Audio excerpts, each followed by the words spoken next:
Dan pemirsa tentunya kalau kita lihat berita tadi, ini menjadi sebuah pertanyaan, apakah memang ada every cloud has a silver lining atau justru sebetulnya pemerintah saat ini hanya mencari-cari suatu hal yang positif di tengah situasi yang urgent. Kita akan melihat seperti apa kondisi di lapangan, kondisi ekonomi kita dan juga seperti apa dampaknya di dunia usaha. Dan kita akan membahasnya bersama dengan Joshua Pardede, Chief Economist Permata Bank, dan juga Ajib Hamdani, analis kebijakan ekonomi Asosiasi Pengusaha Indonesia yang telah bergabung bersama kami melalui sambungan virtual. Selamat pagi Mas Joshua dan juga Pak Ajib.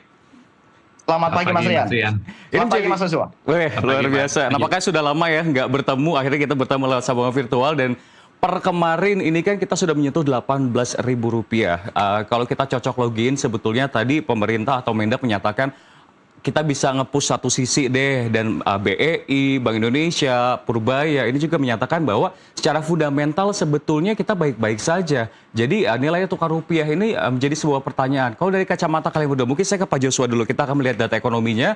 Pak Joshua, seperti apa? Apakah ini menjadi suatu hal yang memang benar-benar urgent, Pak? Atau ya udahlah nanti kita akan santai lagi nilai rupiah kita?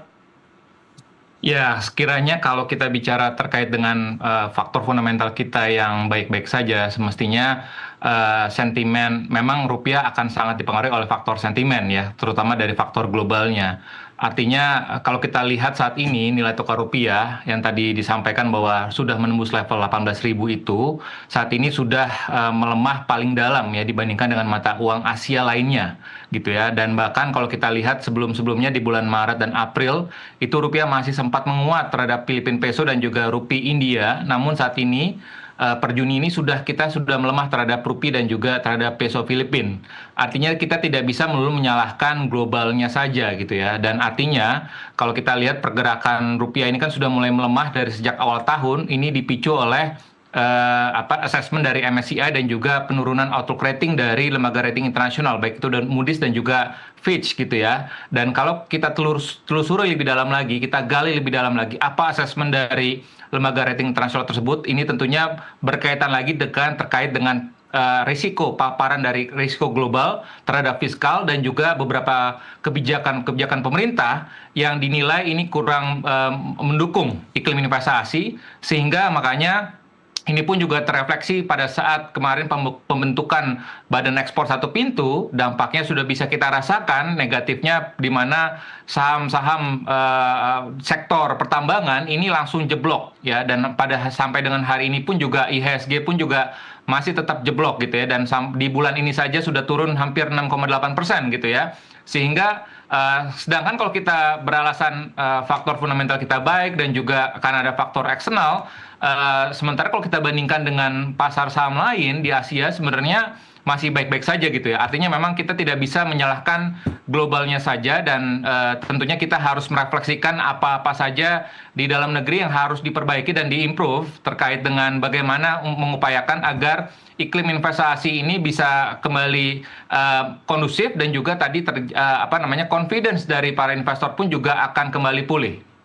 Ya baik Pak Joshua, kita mengetahui bahwa memang salah satu sentimen yang dibahas adalah soal stabilitas dari kebijakan pemerintah sendiri yang menjadi sebuah pertanyaan bagi investor. Dan kalau kita lihat memang untuk outflow dari asing sendiri di pasar saham domestik kita sangat-sangat besar, trennya masih berlangsung sampai saat ini, sehingga pemerintah juga harusnya berkaca dan melakukan sejumlah instrumen moneter. Tapi kalau kita lihat Pak Joshua, instrumen moneter kabarnya kan sudah dilakukan berkali-kali, bahkan sempat disindir juga. Dikatakan tidak ada hasil sama sekali. Bank Indonesia pun juga sudah mencoba untuk menaikkan basis point bukan 25 langsung ke 50 basis point. Nah, tanggapan Anda seperti apa? Kenapa sampai saat ini rupiah masih belum juga terutak-atik, atau bahkan ini bisa worst case-nya, saya pernah baca beberapa statement, kita bisa menyentuh 25.000 per $1 Amerika Serikat.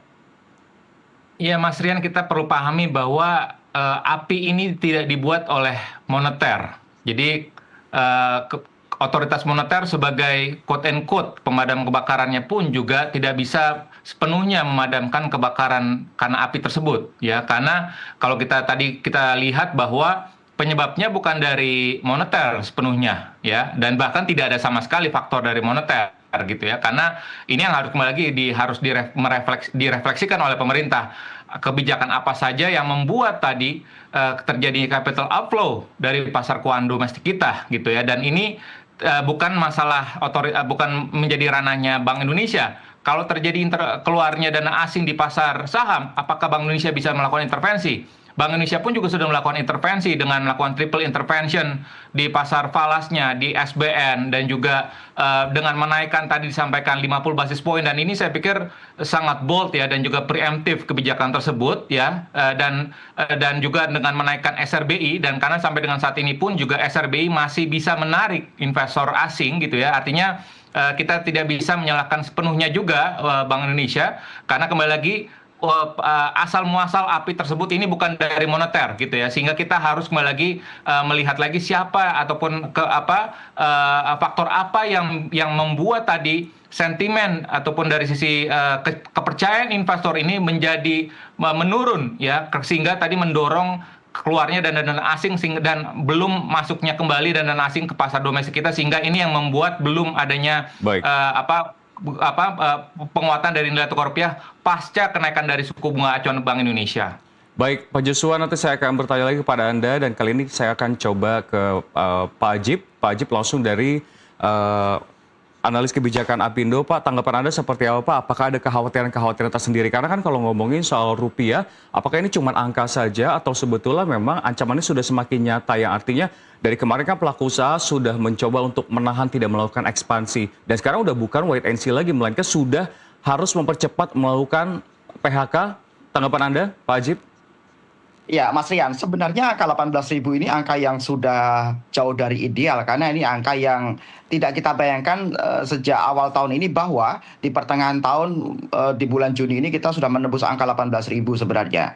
Kalau kemudian kita mention coba statement dari Pak Mendak tadi ya, yang bilang bahwa ini kan kesempatan ekspor. Ya, POV-nya bukan seperti itu juga gitu loh. Kalau kayak gitu berarti makin tinggi dolar makin bagus dong. Artinya gini, kita ini kan harus mendorong sebuah sudut pandang yang lebih objektif. Karena kalau berbicara masalah berapa nilai yang ideal, ya nilai ideal itu yang ada di kisaran dari pemerintah dan DPR, yaitu di tahun ini hanya kisaran 16.500 sampai 17.000 rupiah, idealnya di angka itu. Bahkan tahun depan itu dia idealnya hanya 16.800 sampai 17.500.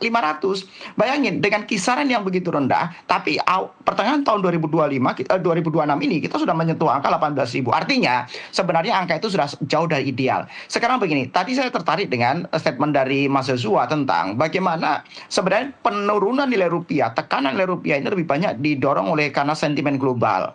Karena kalau berbicara masalah fundamental ekonomi, sebenarnya kita kurang apa? Kebijakan moneter tapi sudah diulas oleh Mas Joshua, sudah sangat komprehensif. Tapi problemnya adalah ini bukan menjadi tanggung jawab tunggal dari moneter, tapi menjadi bauran kebijakan yang kurang bersifat kurang teraransemen dengan maksimal. Misalnya ini berbicara masalah kebijakan fiskalnya, didorong oleh adanya fiscal overheating, didorong oleh bagaimana hutang yang ditarik lebih di awal, adanya front loading hutang itu sudah sangat terjadi, dan bahkan sekarang juga Kemenkyu akan mengeluarkan merah putih bond misalnya, yang disarankan untuk orang yang punya SPT di atas 3 miliar untuk beli dan seterusnya. Artinya kan ini menjadi sebuah indikator bahwa ruang fiskal kita itu sangat bleeding gitu. Jadi kebijakan fiskal kita juga berpengaruh, moneter juga, tapi jangan lupa bagaimana kebijakan ekspor impor kita juga berpengaruh.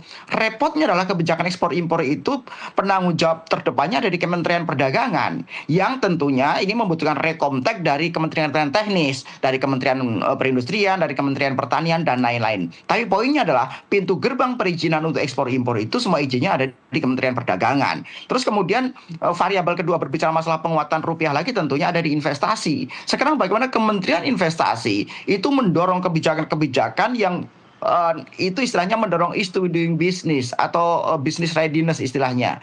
Problemnya adalah bahkan di Indonesia ini indikator-indikator business readiness kita juga masih jauh dari harapan investor. Karena Mas Rian, investor kalau ingin menanamkan uangnya itu ukuran tentang imbal hasil itu adalah ukuran nomor 2. Tapi ukuran pertama adalah berbicara masalah kepastian hukum, masalah regulasi, masalah debirokratisasi.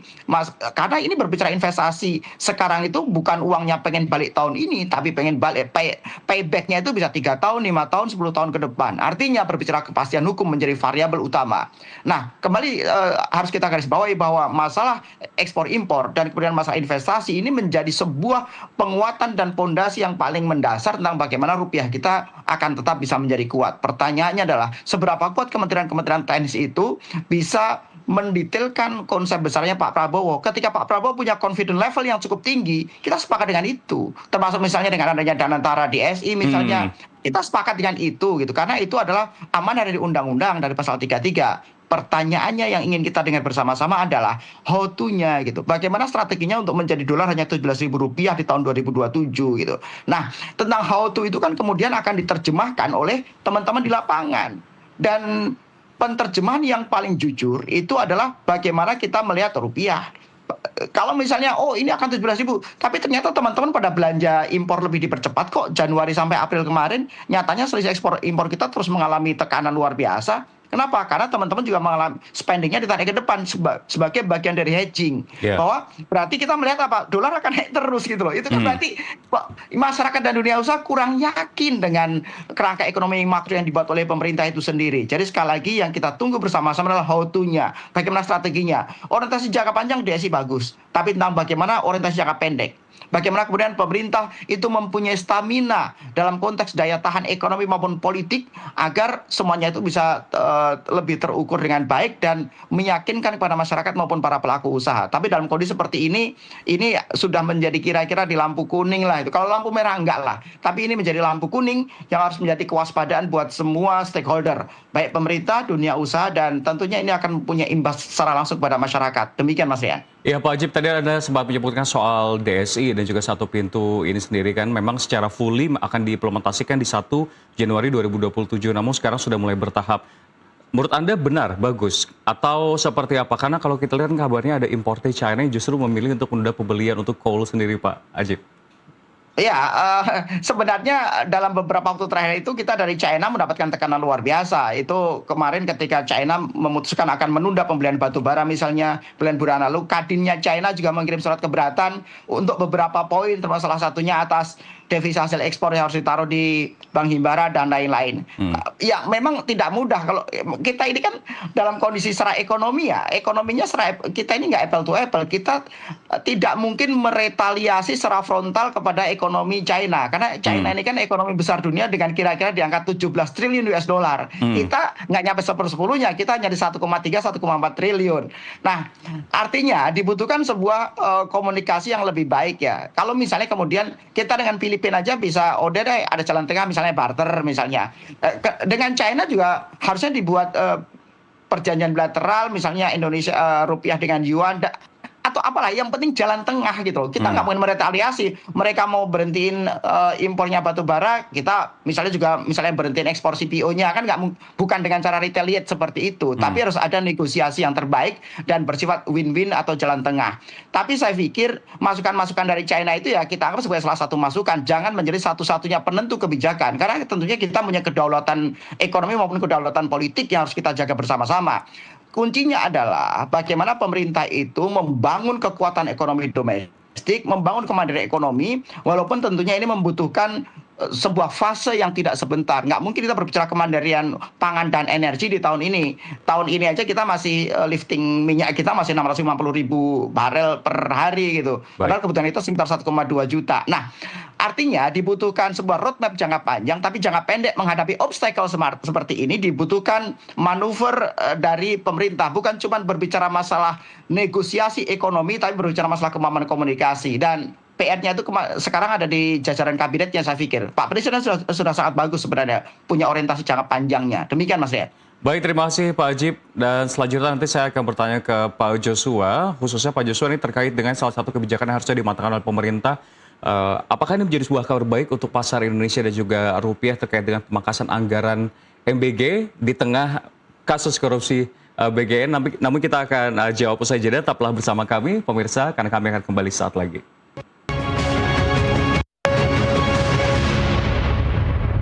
Pemirsa, Anda kembali menyaksikan segmen Business Bites dalam Nusantara Economic Update dan masih bersama kami tersambung melalui virtual Joshua Pardede, Chief Ekonomis Permata Bank, dan juga Ajib Hamdani, Analis Kebijakan Ekonomi Asosiasi Pengusaha Indonesia atau APindo. Ya, Pak Joshua dan Pak Ajib, saya ke Pak Joshua terlebih dahulu. Pak Joshua, Anda mengatakan kita harus, pemerintah tepat harus memberikan kebijakan-kebijakan yang matang di tengah eskalasi rupiah yang terus meningkat ini harga terhadap dolar Amerika Serikat. Saat ini memang jadi sentimen pemberat Pak Joshua untuk kasus korupsi dan juga penangkapan terkait dengan di tubuh BGN. Namun ditarik seminggu sebelumnya ada pemangkasan anggaran dari MBG. Menurut Anda apakah ini suatu hal yang cermat dan bisa menangkan rupiah dan juga pasar saham domestik? Ya, saya pikir ini menjadi salah satu upaya dari pemerintah ya untuk bagaimana meningkatkan produktivitas belanja yang menjadi salah satu concern dari sisi lembaga pemeringkat internasional yang dimana kita sudah lihat bahwa dari sisi ruang fiskal pemerintah itu sebetulnya memang semakin sempit ya dengan belanja-belanja yang cukup besar dari pemerintah gitu ya. Dan tentunya dengan adanya efisiensi karena berkenaan juga dengan penghematan beberapa pos anggaran terutama untuk dalam rangka tadi ya memitigasi risiko dari Timur Tengah, tentunya penghematan anggaran MBG ini tentunya mestinya direspon positif gitu ya. Karena di samping itu memang pemerintah dalam hal ini Kementerian Keuangan pun juga menyampaikan pemerintah masih memiliki sisa anggaran lebih sekitar 420 triliun. Sehingga oleh sebab itu Menteri Keuangan di depan Komisi 11 mengatakan bahwa cukup yakin dan cukup pede bahwa hingga akhir tahun ini pun untuk BBM bersubsidi ini masih akan bisa bertahan harganya sekalipun harga BBM ataupun harga minyak mentah di dunia itu di level $100 per barel. Nah, oleh sebab itu memang kembali lagi yang diperlukan sekali lagi adalah bagaimana peningkatan dari sisi produktivitas sekalipun memang pemerintah terus berkomitmen ya untuk menjaga fiskal defisit ini di bawah 3%.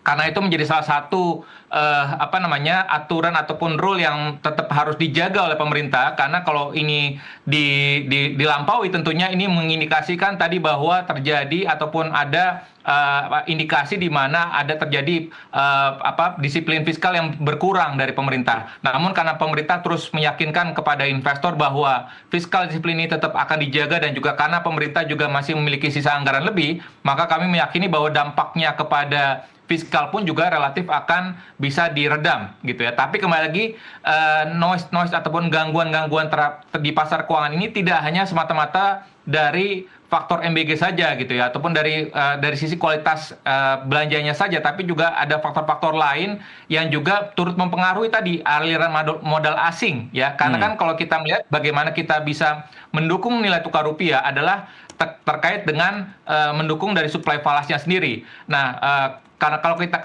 kaitkan lagi dengan beberapa kebijakan pemerintah saat ini terkait dengan fleksibilitas ya bagi para eksportir dan juga para investor asing untuk menempatkan dananya di dalam negeri ini semakin tidak fleksibel gitu ya. Dan oleh sebab itulah secara teori ekonominya adalah pada saat investor dan eksportir melihat bahwa di dalam kebijakan di Indonesia semakin tidak fleksibel dalam hal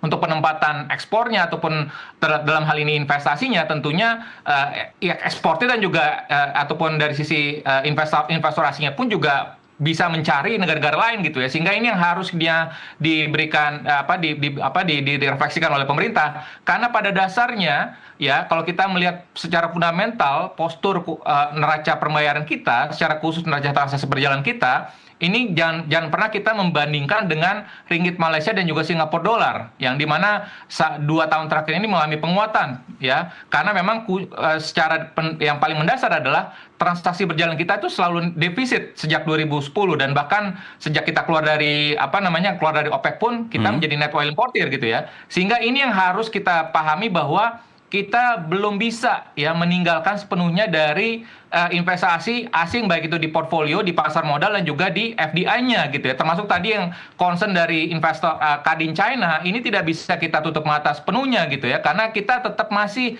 perlu mengandalkan investasi dari asing ya. Selama tadi postur dari transaksi berjalan kita masih defisit gitu ya karena kita masih mengandalkan kegiatan ekspor impor kita masih menggunakan kapal asing lalu juga kegiatan jasa keuangan kita masih juga menggunakan jasa dari luar negeri ya ini nggak bisa kita mengandalkan menutup mata sepenuhnya dari investasi asing sehingga ini yang harus dipahami sehingga fleksibilitas dari investor dan juga eksportir ini tidak mestinya perlu kita dengarkan juga gitu agar jangan sampai nanti memberikan respon yang justru malah counterproduktif dengan kebijakan yang sebenarnya inisiatifnya baik itikadnya baik dari sisi pemerintah. Ya, Pak Joshua, salah satu yang perlu di-highlight memang sebetulnya soal capital outflow kita yang secara akumulatif sendiri dari awal tahun hingga sampai saat ini sudah 67 triliun rupiah yang keluar dari Indonesia, Pak ya.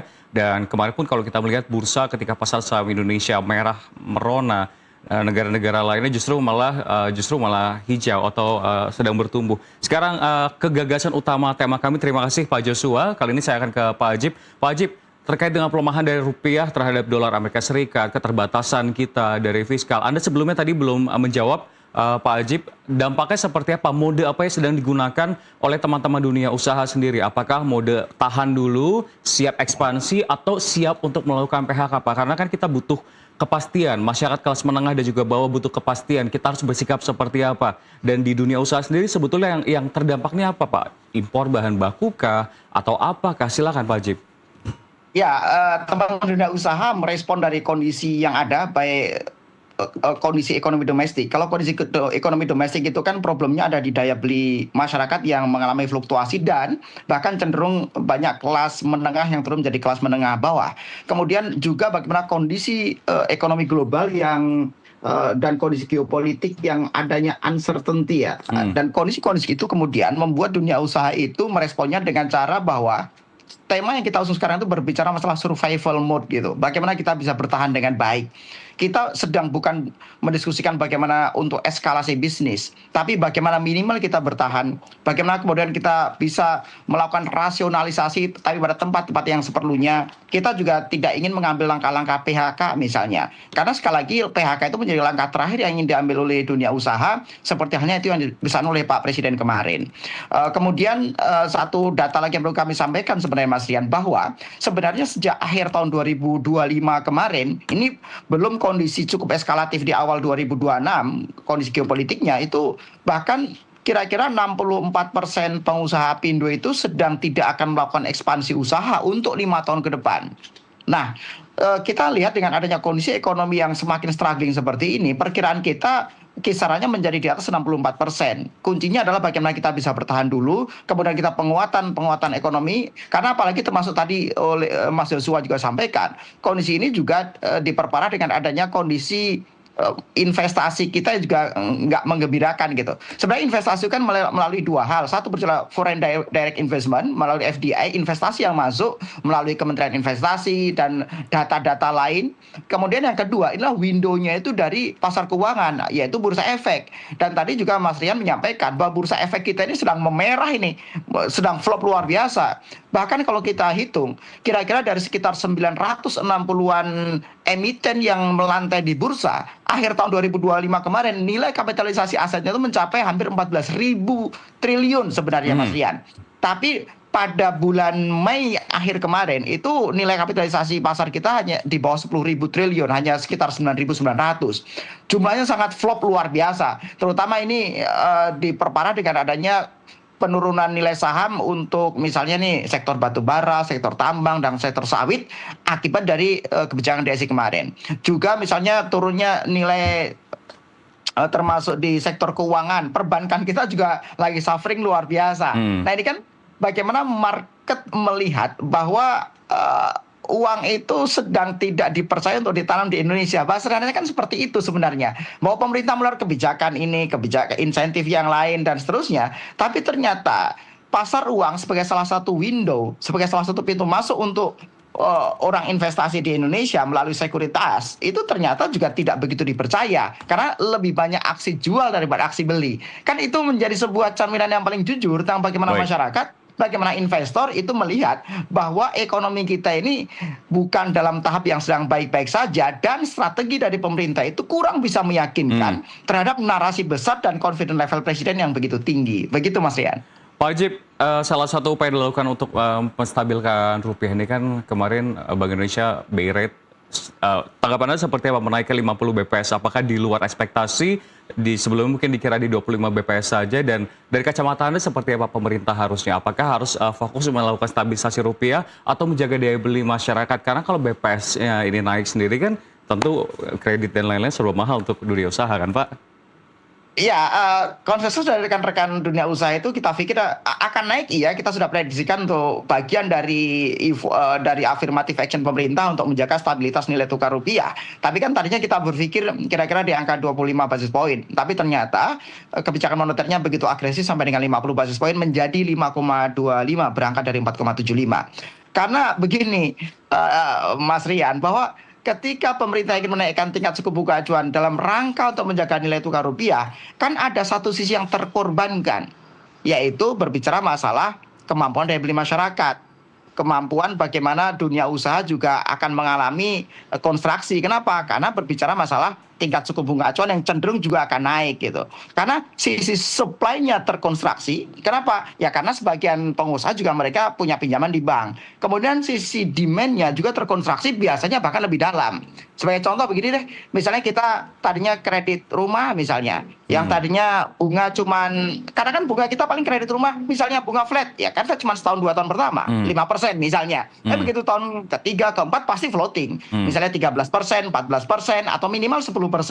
Begitu tingkat suku bunga acuan naik, kecenderungannya akan diikuti oleh, dan ini yang terjadi dan kita potret di lapangan, akan diikuti oleh tingkat suku bunga kredit yang menjadi floating tadi. Sehingga tadinya nih misalnya orang kredit rumah cicilannya cuma 2 juta atau 2.300.000 rupiah misalnya. Nah, angka 300.000 rupiah ini kan secara substantif mengurangi kemampuan beli mereka yang tadinya bisa, ibaratnya kalau kata Mas Joshua semalam, kita bisa ngopi seminggu 2 kali jadi seminggu sekali misalnya, yang tadinya seminggu tiap hari ngopi sekarang jadi 2 hari sekali misalnya. Nah, itu yang kita maksudkan, bahwa dengan adanya peningkatan tingkat suku bunga acuan, yang terkorbankan tentunya berbicara masalah pertumbuhan ekonomi yang relatif akan terkontraksi. Kita akan lihat nanti semester 2 di kuartal 2 ini. Kuartal 2 pasti akan di bawah 5,61%.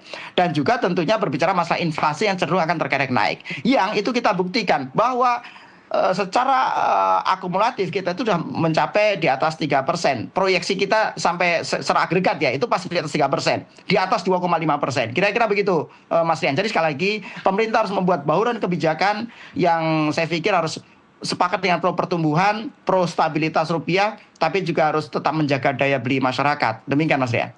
Baik, itu jawaban tengahnya Pak ya. Tapi kalau misalkan kita harus memilih satu, sekarang saya akan bertanya ke Pak Joshua. Terima kasih Pak Ajib. Pak Joshua, bagaimana Pak Joshua? Kalau Pak Joshua harus memilih, harus kita fokus melakukan stabilisasi rupiah atau pro terhadap daya beli masyarakat, Pak Joshua?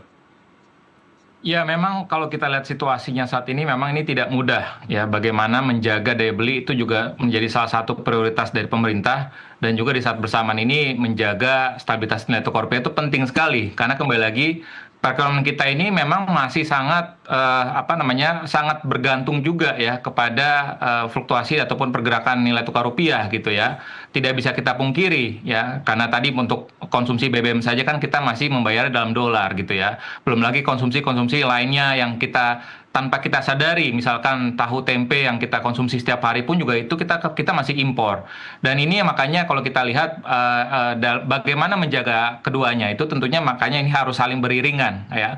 Bagaimana upaya-upaya yang dilakukan oleh Bank Indonesia dengan melakukan langkah-langkah stabilisasi di pasarnya sudah diupayakan, dari fiskalnya pun juga sudah dilakukan dengan melakukan komunikasi, dengan menyampaikan bahwa dari sisi fiskal, ketahanan fiskal terus akan dijaga. Nah, berarti memang ada hal-hal lain yang memang harus diimprove lagi dari sisi pemerintah ya, terkait dengan bagaimana supaya daya beli masyarakat pun juga kan dari fiskalnya kan kemarin juga Menkyu sudah menyatakan bahwa harga BBM ini tidak akan naik gitu ya kalau sampai dengan harga brandnya pun ataupun ICP-nya di kisaran $100 per barel, sehingga itu kan menjadi salah satu pernyataan ataupun komitmen dari pemerintah ini dalam menjadi upaya untuk menjaga daya beli masyarakat.